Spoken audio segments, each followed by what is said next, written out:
El día de hoy vamos a relacionar algunos temas en cuanto a las finanzas internacionales. Quienes hablan, Lida Joana López Montealegre, profesional de negocios internacionales de la Universidad Corporación Unificada CUN. En primer lugar, ¿qué es el mercado de divisas? El mercado de divisas es un marco organizacional, es decir, un conjunto de instalaciones físicas y conjunto de organizaciones dentro del cual los bancos, las empresas y los individuos compran y venden monedas extranjeras. Pero un banco que desea operar de manera internacional tiene que recurrir a varias opciones, entre las cuales está, primero, un banco corresponsal. Consiste en establecer un vínculo con una institución de otro país en un centro financiero importante para realizar actividades mutuas de corresponsal. Es decir, los depósitos en las cuentas con los bancos corresponsales son indispensables para poder participar en el mercado de moneda extranjera. En segundo lugar, una oficina representativa, que sirve para ayudar a los clientes corporativos del banco pariente en otro país. Tercero, una sucursal extranjera, que opera como un banco local, pero es parte del banco pariente. Está sujeta a una legislación tanto del país de origen como del país huésped. En cuarto lugar, una filial extranjera, que es un banco local cuyo dueño es el banco pariente extranjero. La filial está sujeta a la legislación del país residente. Tiene derecho a suscribir algunos valores que se colocan en el mercado local. Y los famosísimos offshore banking centers, que son adoptados por países pequeños para atraer a los bancos internacionales, ofreciendo ciertas concesiones en materia de reglamentación e impuestos. Los ejemplos más conocidos aquí se ubican en las Bahamas, Islas Caimán, Bahrein, Panamá, Hong Kong y Singapur. ¿Cuál es el objetivo de estos sitios? Los bancos que establecen sucursales y filiales en estos centros buscan depósitos de los inversionistas internacionales y conceden préstamos en monedas diferentes a la moneda del país huésped, pero son muy conocidos porque se dice que tienen mala fama porque se utilizan para fines de evasión de impuestos y lavado de dinero. Entonces es como se conocen como paraísos fiscales y muchas personas tienden a asociarlo con el crimen organizado y el terrorismo internacional. Ahora bien, el mercado global de divisas es enorme y es único, pero consiste en varios segmentos íntimamente relacionados, como está el mercado al contado, que es el spot, mercado a plazo, que es el forward, mercado de futuros, futures, mercado de opciones, currency options. En este momento vamos a hablar del mercado al contado, que es el mercado spot. Pero ¿cómo funciona? Aunque el mercado se llama spot, que eso quiere decir entrega inmediata, el intercambio de depósitos se lleva a cabo hasta 2 días hábiles después del inicio de la transacción. Ese tiempo se considera necesario para efectuar las transferencias de fondos de unas cuentas a otras. En el mercado de América del Norte, que está relacionado con el dólar canadiense y dólar estadounidense, la fecha de entrega es un día hábil, es decir, 24 horas. La fecha en que efectivamente se reciben las divisas es la fecha de valor, value day, o la fecha de liquidación, que es el settlement day. Ahora, los mensajes que contienen los detalles de la transacción se transmiten entre los bancos involucrados a través de la red SWIFT. Los formatos de los mensajes se estandarizan dentro de la SWIFT para evitar errores que pueden derivarse de diferentes idiomas y costumbres de los participantes. En la fecha de valor, el comprador de la moneda extranjera ya la tiene disponible en la cuenta que él mismo especificó. El vendedor recibe pago en forma de una acreditación en su cuenta. En el banco de su preferencia se dice que la transacción se liquida en ese momento. Ahora, en el mercado al contado, el spot, las operaciones en este segmento constituyen el 37.5% del volumen total de la plataforma Forex. El tamaño de una transacción individual. Podemos distinguir 3 niveles de este mercado, que en primer lugar está al menudeo. Esto quiere decir que se utilizan billetes de moneda extranjera y cheques de viajero. Lo manejan comúnmente las ventanillas bancarias y las casas de cambio ubicadas en aeropuertos y lugares turísticos. Los turistas y otros viajeros internacionales, el monto de la transacción promedio es pequeño, es decir, unos cientos de dólares más o menos. Entonces, la ganancia de los intermediarios en este mercado se deriva como el diferencial cambiario, es decir, la diferencia entre el precio a la venta y el precio a la compra. Entonces, el porcentaje de casos aparece mucho el concepto de la vuelta completa, pero ¿qué es? Entonces, es el proceso de comprar varias monedas extranjeras una por otra hasta regresar a la moneda inicial. En segundo lugar está el mercado al mayoreo, que se realizan las transacciones con billetes en cantidades mayores de $10,000, compra y venta de documentos en diferentes monedas y giros telegráficos. En este mercado participan los bancos que negocian entre sí los excedentes de billetes, las casas de cambio y algunos negocios que aceptan pagos en divisas y las pequeñas y medianas empresas involucradas en el comercio internacional. El diferencial cambiario aquí es distinto porque es inferior al que prevalece en el mercado al menudeo. Un ejemplo de esto es cuando la transacción es importante, es decir, más de $10,000 y el tipo de cambio puede ser negociable, entonces conviene pedir la cotización en varios bancos y casas de cambio y persuadir a algún ejecutivo de que proporcione la más atractiva. El margen para el regateo depende del monto de la transacción y las relaciones del cliente con el banco. Ahora bien, el mercado intercambiario, que el monto de transacción en este rebasa $1,000,000. Entonces, el modo de operación consiste en el intercambio de depósitos bancarios en diferentes divisas por vía electrónica. El mercado interbancario también se conoce como un mercado al contado, es decir, spot market. Es decir, que la entrega del valor es inmediata, pero en realidad la entrega efectiva ocurre de 24 a 48 horas después de concluir la transacción. ¿Qué es la eficiencia operativa? Significa que el costo de transacción es bajo. El diferencial cambiario entre las principales monedas es inferior a 0,1% o 13%. Un ejemplo de esto es si una persona que cambia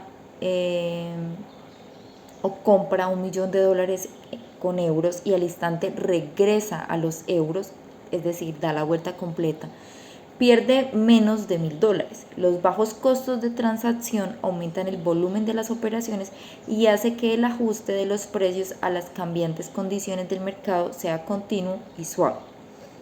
El bajo diferencial cambiario es producto de la liquidez del mercado y de la competencia entre los operadores.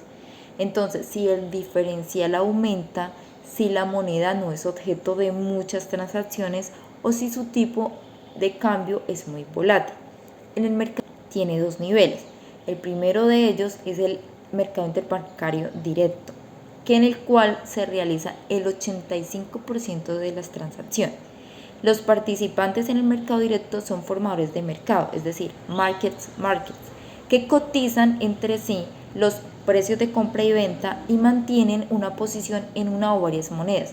Para esto necesitan mantener existencias de las monedas que comercian y siempre están dispuestos a comprar o a vender al precio cotizado. Aquí es muy importante tener en cuenta que el mercado interbancario es directo y descentralizado continuo de oferta abierta y de subasta doble. ¿Qué es oferta abierta? Es decir, que cualquiera puede pedir la cotización y es doble porque cada hacedor de mercado cotiza tanto el precio de compra como el precio de venta. Los agentes de moneda extranjera bancarios y no bancarios. Entonces, estos son agentes que son formadores de mercado y están dispuestos a comprar la divisa en que negocian a un precio de compra, que es el bid price, y venderla a un precio de venta as price. La competencia entre los numerosos agentes mantiene los diferenciales cambiarios bajos, por lo que el mercado de divisas es eficiente.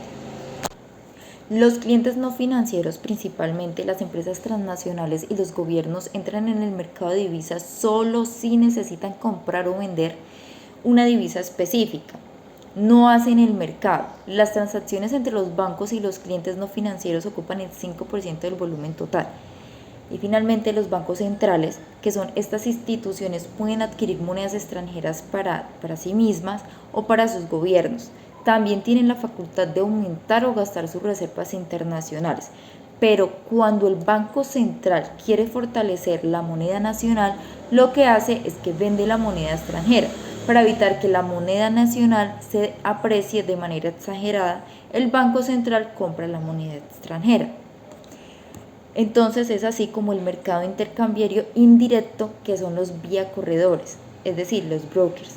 Esto hacen el 15% de las transacciones. Ellos se encargan de preparar las transacciones como promotores, facilitándolas sin participar directamente en ellas. Es decir, que actúan en nombre de terceros, cobran una pequeña participación tanto a vendedores como a compradores, pero su función está en acoplar match las órdenes de venta con las órdenes de compra. Pero ¿qué es un tipo de cambio directo y cruzado? Entonces, la manera más frecuente de cotizar el tipo de cambio es en términos europeos, lo cual significa que para comprar $1 de Estados Unidos se requiere una cierta cantidad de unidades de moneda extranjera. Entonces, el tipo de cambio directo es el precio de una moneda en términos de otra. El tipo de cambio peso-euro es la cantidad de pesos necesaria para comprar €1. Una manera alternativa de designar este tipo de cambio es utilizando la letra S, que es spot. Significa que es la cantidad de unidades de la moneda I necesaria para comprar una unidad de moneda J. Entonces, el tipo de cambio cruzado o indirecto es el precio de una moneda en términos de otra moneda, pero calculando a través de una tercera moneda. El tipo de cambio cruzado peso-euro a través del dólar. El arbitraje de divisas consiste en comprar una moneda extranjera en el mercado donde su precio es bajo y venderla simultáneamente en el mercado donde el precio sea más alto. Entonces, la diferencia entre los precios es mayor que el costo de la transacción. La persona encargada de hacer esto obtiene una ganancia. En otras palabras, significa comprar barato y vender caro. En cualquier mercado busca su propio beneficio. Aseguran que los precios estén en línea. Entonces, el arbitraje de dos puntos, también conocido como el arbitraje espacial, aprovecha la diferencia de precio de la misma moneda en dos mercados o dos vendedores en el mismo mercado. Un ejemplo de esto es, si el tipo de cambio peso-dólar en México es de 11.5 y al mismo tiempo el tipo de cambio dólar-peso en Nueva York es 0.0893, conviene comprar los dólares en Nueva York y venderlos en México. Pero acá tenemos que hacer una aclaración, y es la diferencia entre un arbitrajista y el especulador. Entonces, el arbitrajista no corre ningún riesgo porque compra y vende en el mismo instante. No tiene que usar fondos propios porque vende antes de tener que liquidar la compra. Mientras que el especulador hace una apuesta sobre la evolución futura del precio. Entonces corre un riesgo de equivocarse y tiene que usar fondos propios, aun cuando los instrumentos de especulación como los futuros y las opciones le ofrecen un fuerte apalancamiento. Entonces, para esto se requieren unos regímenes cambiarios, es decir, que el tipo de cambio, una de las funciones principales es el tipo de cambio, que puede ser fijo o flexible. Entonces, el fijo es si el Banco Central establece su valor y después interviene en el mercado cambiario para mantenerlo. Entonces, en un régimen de tipo de cambio fijo, el incremento del precio del dólar u otra moneda extranjera en términos de la moneda local se va a llamar devaluación. Devaluar, ¿qué significa? Que es una decisión política que se toma en los niveles más altos de gobierno, mientras que la devaluación, lo contrario de la devaluación, es la revaluación. Ahora, en el tipo de cambio que es flexible o de libre flotación, sucede si el Banco Central no interviene en el mercado cambiario, permitiendo que el nivel de tipo de cambio se establezca a consecuencia del libre juego entre la oferta y la demanda de las divisas. Pero, ¿cómo se llama acá el debilitamiento de la moneda? Se llama depreciación. El fortalecimiento se llama apreciación, son las diferencias. Entonces, la devaluación y depreciación es el debilitamiento de la moneda nacional, pero mientras que la primera es consecuencia de una decisión política, la segunda es resultado de las fuerzas de mercado. El régimen cambiario, según el Fondo Monetario Internacional, lo clasifica en 8 categorías. La primera categoría es cuando no existe moneda nacional legal, que este régimen se utiliza como medio de pago la moneda de otro país como el dólar. Por ejemplo, Ecuador, Panamá o el euro, los 23 países de la zona euro. En total serían 40 países que tienen este tipo de arreglo monetario. En segundo lugar está el Consejo Monetario, Currency Board. Por ley, la moneda nacional es convertible a una tasa fija, a una moneda fuerte. Entonces, un ejemplo de esto es el Consejo Monetario recuerda muy bien el patrón oro, con la diferencia de que el papel del oro lo desempeña actualmente una moneda dura. Un ejemplo es el Consejo Monetario contra el euro, que en el cual están el país de Bulgaria, Bosnia y Herzegovina, Lituania. Y el ejemplo del Consejo Monetario contra el dólar está el Hong Kong, Bermudas y las Islas Caimán. En tercer lugar está la moneda nacional pegada a una moneda o una canasta de monedas, que aquí participan 30 países. En el cuarto lugar está la moneda nacional pegada pero dentro de bandas horizontales, que aquí participan 5 países: Dinamarca, Chipre, Egipto, Hungría y Tonga. En quinto lugar, tipo de cambio de ajuste gradual, que participan 4 países: Bolivia, Costa Rica, Nicaragua e Islas Salomón. En el sexto lugar está el tipo de cambio ajustable dentro de una banda. Participan solo 6 países: Bielorrusia, Honduras, Israel, Rumania, Uruguay y Venezuela.